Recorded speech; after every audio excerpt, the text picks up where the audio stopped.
Hello, so tell us your name and what you do and where we're at. Hi, my name is Roman. I'm one of the founders and technical director of ZGST.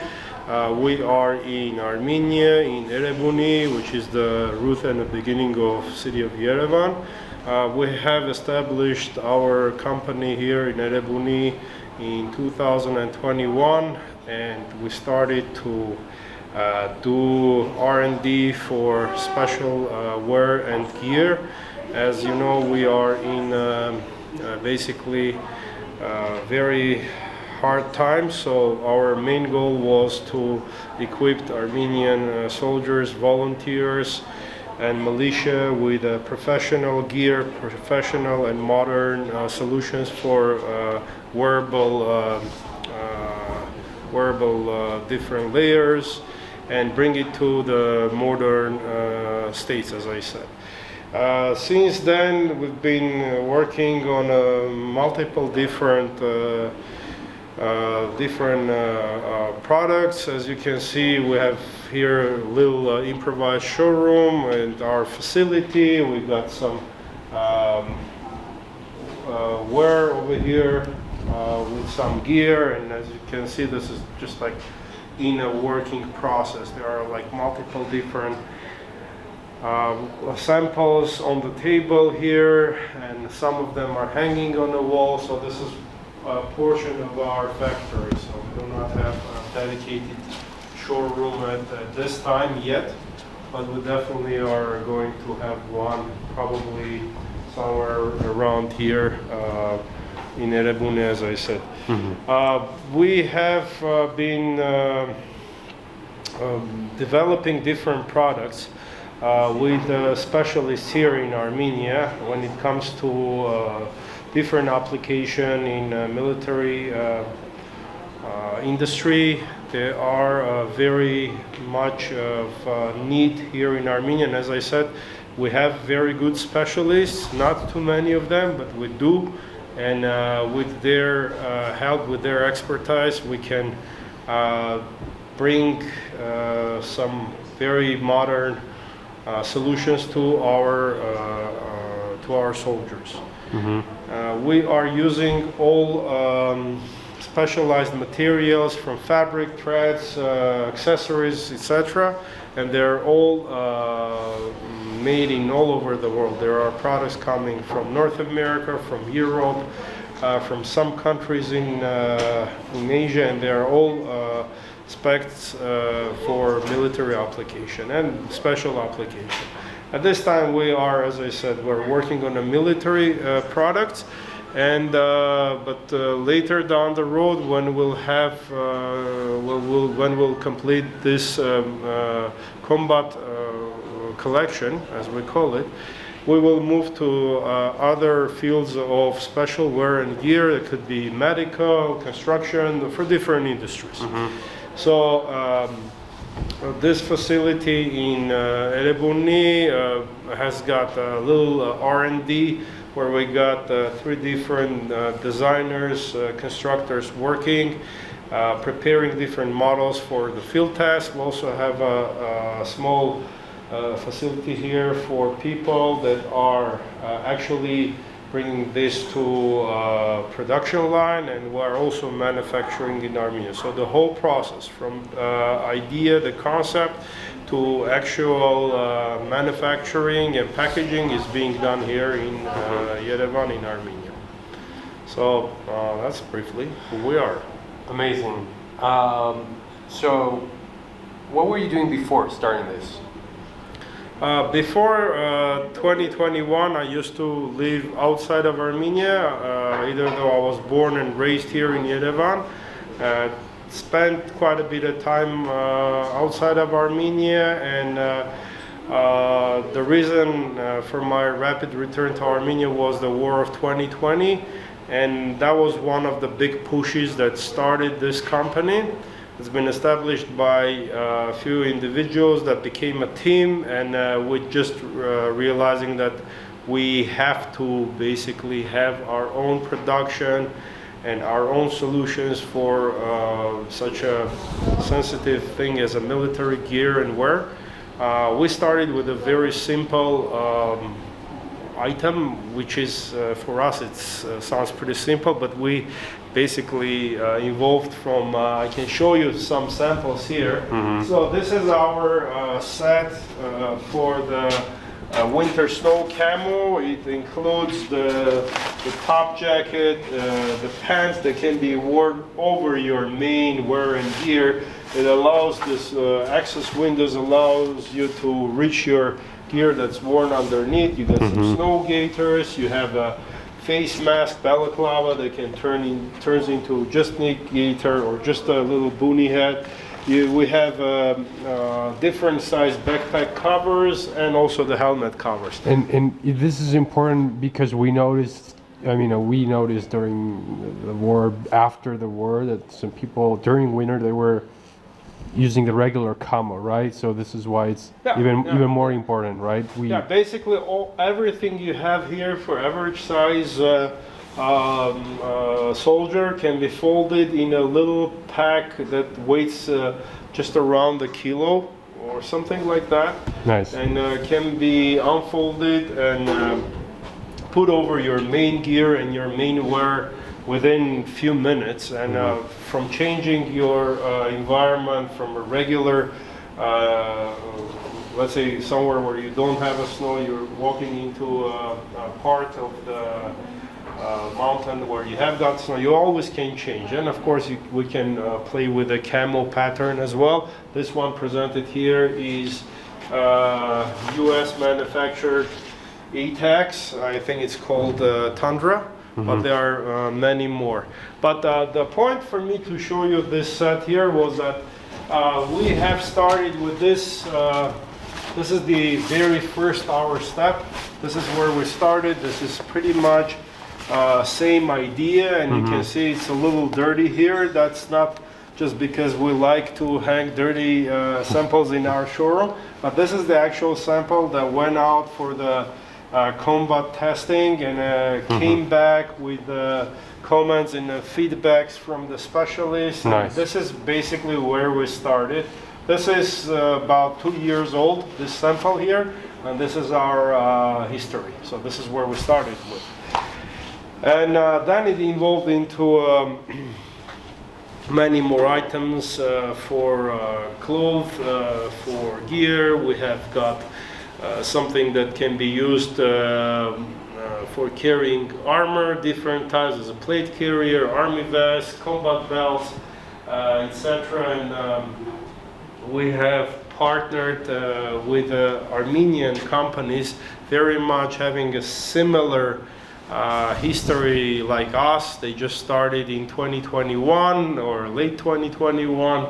One of the companies is called Arm Defense. They are manufacturing all different armor plates, and those are the solutions that we are combining with our carriers, and it becomes a full set capable of protecting operators in different environments. There is also one more partner they call Lernetsy, manufacturing footwear for mountainous application, again here in Armenia. This is one of the samples. That's the early version of it. Now we're working on a few more other models that are coming up. Everything you see here, as I said, it's either been the concept of it has been developed with the help of specialists. Like you see this little half ghillie suit here, which is being used as a platform for the camouflage in vegetation, forest environment, and so on.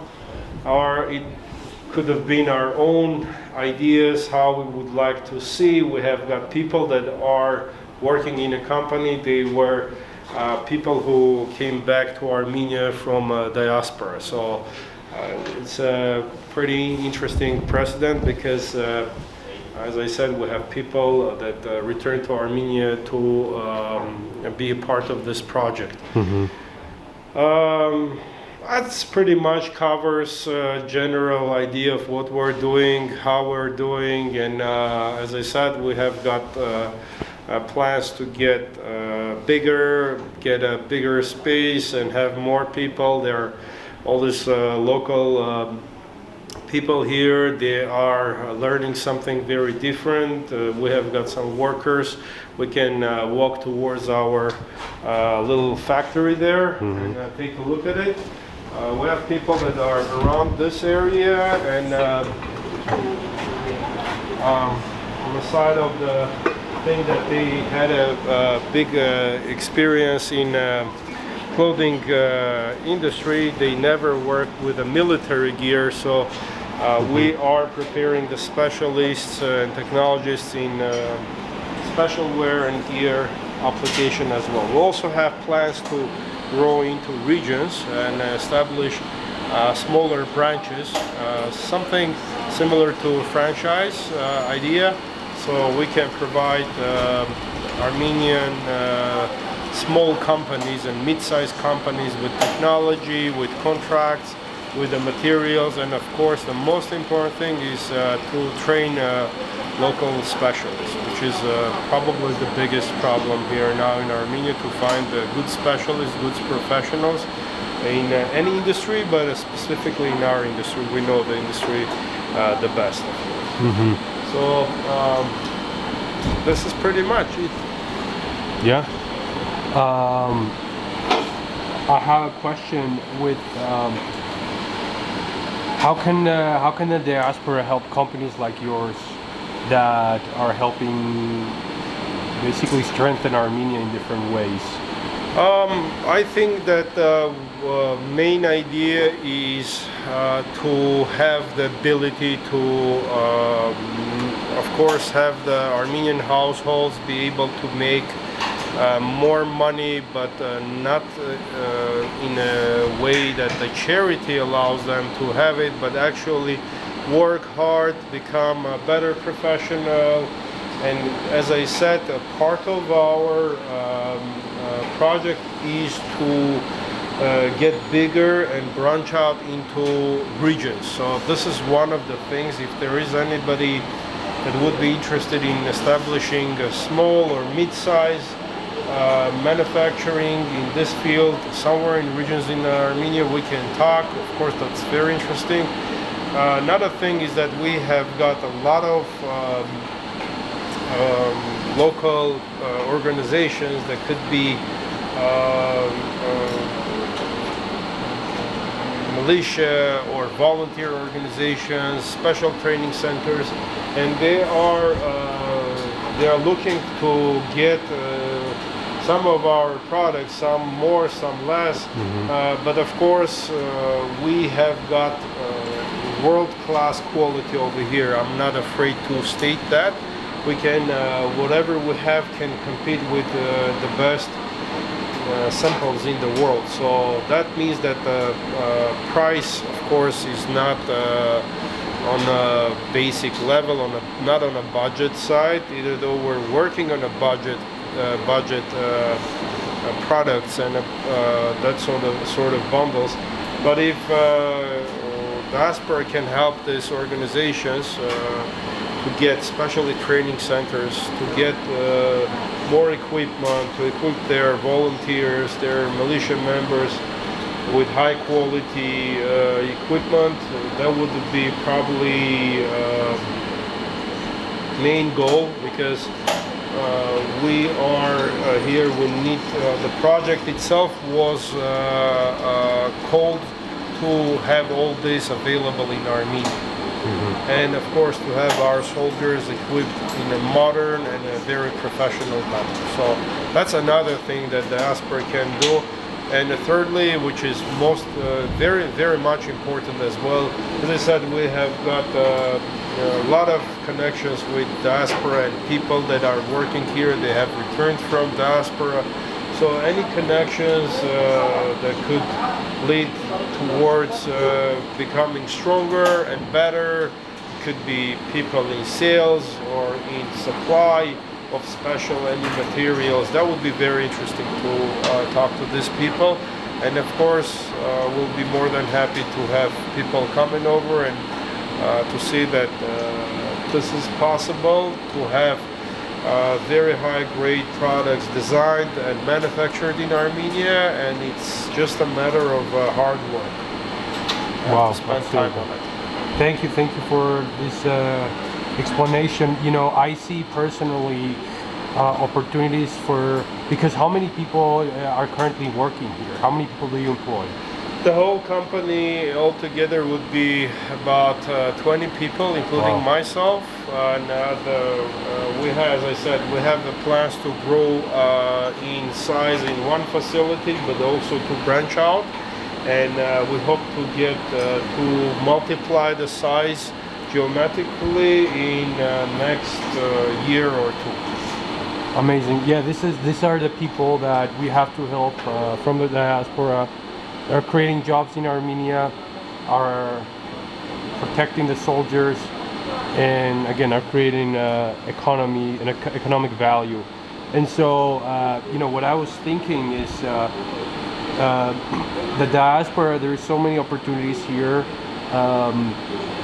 Maybe an opportunity of investment, maybe an opportunity of distribution. We have a wealth of people in the diaspora that can distribute these products abroad, increase the supply, increase the work, the business that you guys get. Of course, yeah, that's what I meant with any sort of connection. It could be sales channels, distribution, could be a supply of new and interesting materials, because we understand very well that in order to create something that is very much modern here in Armenia, we have to buy materials outside of Armenia. None of these components are made here, and as I said, they're from all over the world. And if we can get on our hands something that's very much new, and we can design using that sort of materials, that's very interesting as well. As I said, we are open for this kind of discussions. We're very much interested in investing any sort of resources into Armenia. That was the main goal of this project. Perfect. Lastly, you know, what advice do you have for people that want to come and start something here? What advice do you have for them to make sure it's successful, but it also helps Armenia? Well, first of all, they should never give up. People coming from diaspora, they find a little different world here in Armenia. So a lot of work, a lot of hard work, being very, very patient, and most importantly, not to lose the vision that brought them here. Very, very amazing. Lastly, I want to say, just I want to add my part, which is there are a lot of talkers in Armenia. He's one of the doers, and you know, when you invest time with doers, stuff moves forward. When you talk in the air with a lot of people, nothing happens. And so I just want to, you know, thank you for everything you're doing for Armenia, and invite everyone to see how they can just take 1 second, take 1 minute right now, and see how you can help this specific enterprise. You know, maybe you know someone, maybe you have connections somewhere. Think about it. We'll leave their details. We'll leave the details where they can get this their products and everything, and we'll go from there. Sounds good. Thank you very much for coming over. Thanks you so much.